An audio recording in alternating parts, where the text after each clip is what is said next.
With such a strong emphasis these days on creating sensory experiences that benefit everyone, there's more and more businesses that are more carefully considering it. And so, in this edition, we're going to talk about some of the ways that a business can be sensory friendly. Everybody tends to benefit from an environment that's more inviting, more calming. Even just over the last couple of years and during COVID, I made some changes to my home, just decluttering, cleaning things out. And it just really gives me a sense of calm, a sense of this is the space that I want to be in, that I want to live in, that I want to recreate in.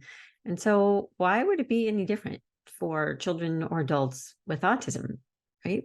It wouldn't. So we're going to review just a few of these, and I encourage you to look at your classrooms and your homes and the places that you frequent out in the community to kind of see, is this a sensory friendly experience for the child or the adult who I happen to be kind of doing life with, to see, is this a benefit to them? And really one of the big things is, if that other person is experiencing some behaviors that you might see on the outside, just think of how they might be feeling on the inside that really instigates that. Because people who are happy don't exhibit behaviors that are oppositional to where they're at, right? The space that they're in. And that goes for classrooms as well as homes and everywhere else. So just be thinking about that as you kind of move around your environments. Okay, so the first thing we're going to talk about is dimmed lighting. I have seen classrooms where instead of using the fluorescent lights, the teachers use desk lamps. And so there might be some desk lamps around the space, or having like a sensory room where there might be some desk lamps or just some muted lighting. We know that, you got to have lighting for if you're going to be working with paper pencil tasks and things like that. But dimmed lighting is a really nice addition to really any environment, to where you can just kind of like calm the space down. If you got a kid, in their bedroom, maybe having an option, like maybe you have like a lot of homes have, right? They have the light that's attached to the ceiling fan. And so maybe, when you need a lot of light, you can have that light on, but maybe a desk lamp or even a light that comes from out of the closet, just to light the room and giving it that soft kind of lighting. There's also, if you want to go crazy, there's some really cool lamps that have like the lava lamps and the bubbles and all that kind of stuff. And, lots of people who are very interested in having sensory experiences with their vision, they really like that stuff. And it can have a calming effect.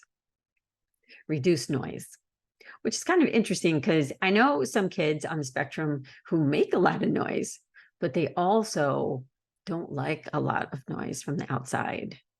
And I've actually talked to a person who said that when they were younger, they would make a lot of noise because they were trying to drown out the sounds that were around them.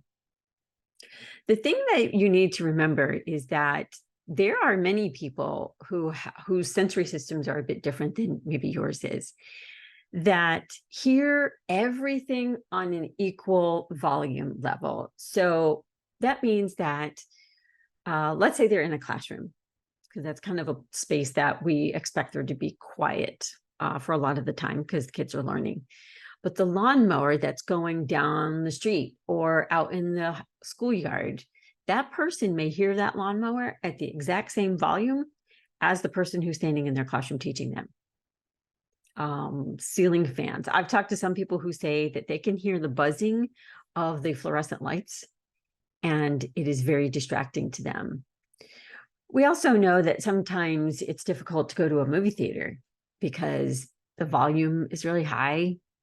Now, that is certainly not not everyone's experience. My son loves a loud movie. Actually, he likes to go to those where you sit in the theater and it's like really close and the sound is just kind of like pounding at you. He loves that. So there are some people who don't like it and some people who crave it. So you kind of have to sort of see, what do you like? What does your family members like? Create quiet zones. So I will just, here's another story. So when I like to have big gatherings in my home, and when my kids were younger, they'd be out kind of enjoying the company of everybody. And halfway through the evening, I would be looking around for my son to see where is he.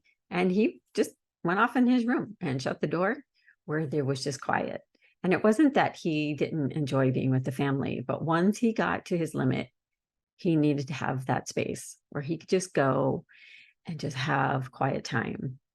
I have a family that I know that has in the child's bedroom, they have a pretty large closet. And in that closet, they have a beanbag chair. And no, they do not put their kid in the closet, but their child loves going in there. It is so calming. And because of the clothing hanging on the walls in there, it mutes any of the sounds. And it is really a very calming space for him. I've seen in a lot of classrooms where they have that quiet area in a corner of the room. So if the child's having a hard time at their desk, they could go and just take a break, set the timer, give them a certain amount of time. Everybody needs a different amount of time. So for some kids, it's 2 minutes. For some kids, it's 5. So you kind of have to play around with that to see what is it for this particular child? What's the calming time that they need? But quiet zones, calming zones are really great spaces that we could all benefit from. Being sure that you offer, and this one's going to sound kind of funny, but different bathrooms. And this is especially for schools. I don't know, for you guys who are parents, I don't know the last time that you were in a school bathroom, but the main bathroom, so the bathrooms that are inside the classrooms, those are pretty good because it's like a one-person bathroom. Now, I will tell you that they don't have windows, and so the sounds in them can be rather loud. And if a kid has had a bad experience in there, like if the door has shut and the light was off in there and they got scared because it was dark, I've seen kids that have an aversion to the bathroom inside the classroom. So you kind of have to think about that as well. But what they call the gang restrooms in schools, and I know that sounds kind of bad, but that's what they refer to it as. It's the bathroom where you have like the whole row of either stalls in the girls' bathrooms or the urinals in the boys. And the echoing in there can be really loud. And, I've had some kids share that they experience like bullying in the bathrooms. So if it can be, like if there's alternatives, like I have some students too, they use the adult restroom in school when they have to go because it's just too much. It is just too much sensory wise. Sometimes it's fear. There's a whole variety of reasons, but if that's you, talk to your school. They do have adult restrooms. The adults do not use those gang bathrooms in schools, especially the middle and high schools. In elementary schools, outside of the cafeteria, you'll find those kind of bathrooms too. So even if the classroom has that one person restroom, they still have those other bathrooms or just outside the cafeteria. And sometimes by the PE area, it just depends on the school. So seating, different locations to sit. So when you go to a restaurant, be mindful of it. When you walk into the restaurant, sitting by the door where the kitchen is not a good space to sit. So letting the hostess know what's your quietest space with the one that has the least amount of traffic around it in this restaurant before we sit down. And I encourage you just to wait if you need to for one of those tables to open up, because, the kitchen, you're going to get certainly the sounds of the kitchen coming out of there, but you're going to get the smells, the movement of the door opening and closing, the people coming in and out. It can be a really overwhelming sensory experience being close to the kitchen. So just be mindful of that. The next one is in regards to smells. So some people say alleviate smells. Some people say to add smells. There are some kids that do really nicely, actually, when it comes to calming techniques with using scented oils such as lavender. And so it's certainly something to give a try.